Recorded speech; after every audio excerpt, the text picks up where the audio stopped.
Assalamualaikum warahmatullahi wabarakatuh. Nah, selanjutnya ini ada materi keseimbangan pasar. Jadi yang namanya seimbang berarti kita punya cara nyarinya itu ada QD sama dengan QS atau PD sama dengan PS. Ingat, Q itu jumlah barang, sedangkan P itu adalah harga. D itu melambangkan fungsi permintaan, sedangkan S itu melambangkan fungsi penawaran ya. Tapi kalau besarannya itu nanti sama aja. QD pasti dia sama dengan QS. Nama juga di sini udah buat QD sama dengan QS kan, berarti angkanya bakal sama. Nah, selanjutnya ini contohnya kita punya kemarin contoh dari buku contoh 6.3.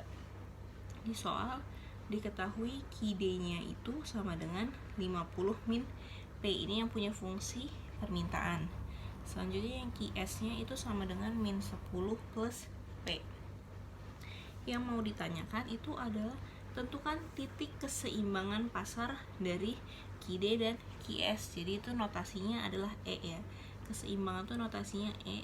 E titik ya. Kita titik kalau biasa kita punya XY. Titik biasa kita punya XY. Kalau di penerapannya kita pakai Q dan P. Jadi di sini XY-nya nggak dipakai. Yang B, gambar grafiknya. Nah, jadi yang pertama itu kita mau menentukan titik keseimbangan pasarnya. Jadi kita pakai yang kita QD sama QS. Jadi kita pakai rumusnya QD sama dengan QS. Kita punya QD-nya 50 min P dan QS-nya min 10 plus P. Konstanta sama konstanta jadi 1. Variabel jadikan 1 dengan variabel, jadi 50 plus 10 sama dengan 2P ya. Ini min 10 nya pindah ruas ke sini jadi plus 10, min P nya pindah ruas ke sebelah kanan menjadi plus P plus P plus P jadi 2P, sehingga kita punya P nya sama dengan 60 per 2. Jadi P nya itu adalah 30, atau di sini kita punya jadi titik P pada keseimbangan pasarnya, maka dinotasikan dengan PE itu sama dengan 30. Nah, selanjutnya kita udah punya P, kita mau mencari nilai Q.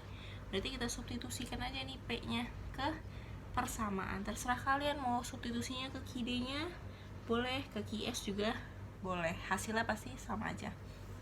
Nah, di sini saya pakai yang QD. Jadi di sini kita punya QD-nya 50 min P.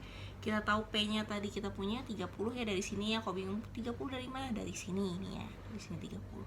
P sama dengan 30 berarti 50 kurang 30, sehingga kita punya QE-nya itu adalah 20. Jadi yang pertama udah kejawab, keseimbangan pasar terjadi pada titik E 20 dan 30.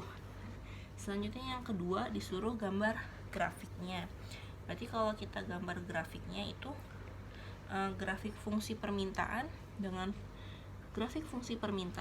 fungsi penawaran digabung. Kita punya grafik fungsi permintaannya.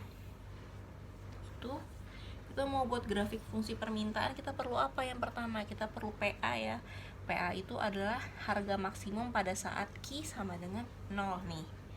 Jadi PA itu adalah harga maksimum pada saat QD-nya sama dengan 0 ya. Aku ingat. Saya notasikan D ini sebagai tanda bahwa dia pakai di fungsi permintaan biar nggak kebalik kalian. Jadi PA-nya itu kita punya tadi ini ya, persamaannya kan QD 50 min P. Jadi 0 sama dengan 50 dikurang P, sehingga PA-nya kita punya 50. Tulis di sini 50.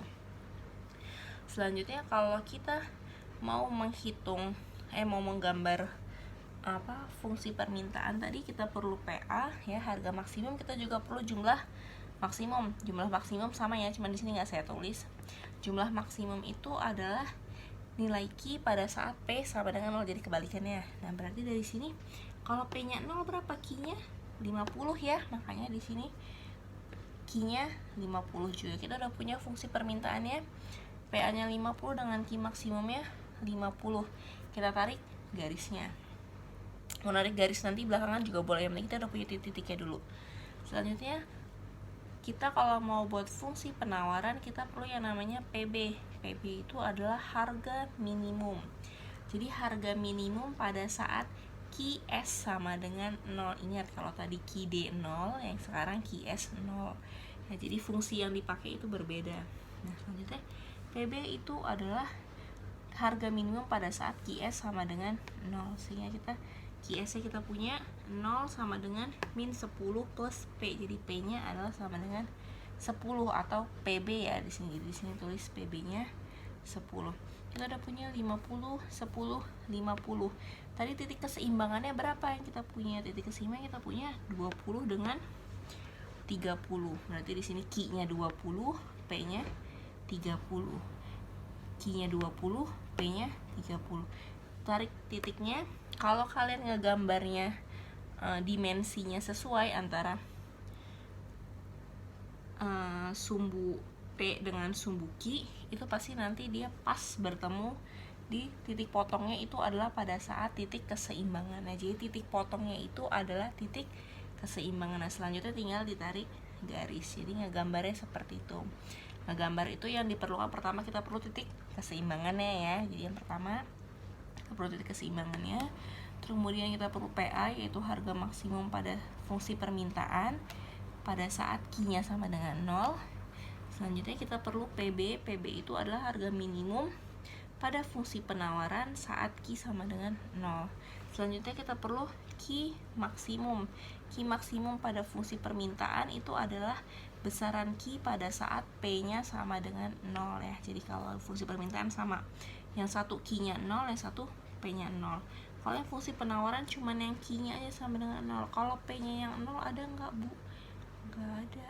Ya, kita nggak tahu kalau P-nya yang 0 gimana coba. Jadi dia di sini minus, ada nggak hasilnya minus? Nggak ada kan, jumlah barang minus, betul? Makanya dia nggak ada untuk yang Q-nya sama dengan untuk yang P-nya sama dengan 0, jumlah barang minimum itu nggak ada karena hasilnya pasti minus, selalu minus. Nah, jadi seperti ini, udah punya titiknya, tinggal ditarik garisnya. Jadi sekian materi keseimbangan pasar. Assalamualaikum warahmatullahi wabarakatuh.